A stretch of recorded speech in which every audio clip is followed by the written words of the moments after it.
Iran যুদ্ধের বয়স এখন প্রায় ২ সপ্তাহ। এরই মধ্যে দেশটির অন্তত ৫,০০০ স্থাপনায় হামলা চালিয়েছে যৌথ বাহিনী। হত্যা করা হয়েছে শীর্ষ নেতাদের, নারী শিশুসহ বহু নিরপরাধ মানুষ হত্যার শিকার।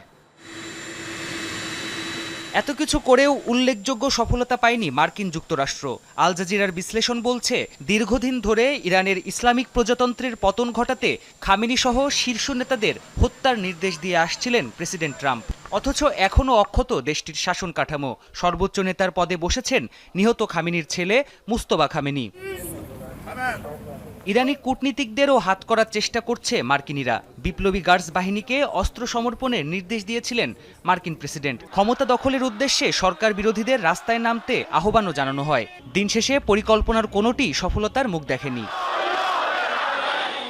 এ যুদ্ধে যুক্তরাষ্ট্রের অন্যতম উদ্দেশ্য ছিল ইরানের সামরিক শক্তির ক্ষতিসাধন। এক্ষেত্রে দৃশ্যমান সফলতা পেয়েছে পেন্টাগন। ইরানের নৌবাহিনী, ক্ষেপণাস্ত্রের মজুদ আর অস্ত্র কারখানাগুলো ব্যাপক ধ্বংসের শিকার। এসবই হয়েছে দূরনিয়ন্ত্রিত ক্ষেপণাস্ত্র আর বিমান হামলায়। যদিও মূল উদ্দেশ্য রাজনৈতিক পালাবদল ঘটাতে ইরানি ভূখণ্ডে পাঠাতে হবে স্থলসেনা।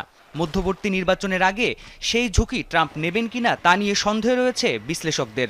তাদের মতে, ইরানকে আরও বেশি চাপে ফেলে চুক্তিতে পৌঁছানোই হতে পারে যুদ্ধ বন্ধের একমাত্র পথ। আইআরজিসি কিংবা ইরানের শাসন ব্যবস্থার কিছু অংশ যদি শাসন ব্যবস্থা টিকিয়ে রাখার শর্তে ক্ষেপণাস্ত্র আর পরমাণু কর্মসূচি সীমাবদ্ধ করতে আগ্রহী হয়, তবে ওয়াশিংটন তাদের সাথে সমঝোতায় যেতে পারে। এটিকেই ট্রাম্প সফলতা দাবি করতে পারেন। ট্রাম্প বেশ বাস্তববাদী। সফলতা হিসেবে দেখানো যায় এমন একটি চুক্তি করতে চাইবেন তিনি, এরপর যুদ্ধ থেকে পিছিয়ে আসবেন। ইরানের সাথে যুদ্ধে প্রতিনিয়তই লাখ লাখ ডলার আর্থিক ক্ষতি হচ্ছে যুক্তরাষ্ট্রের। নিহত মার্কিন সেনাদের পরিবারের পক্ষ থেকেও ট্রাম্প প্রশাসনের ওপর চাপ ক্রমশ বেড়েই চলেছে।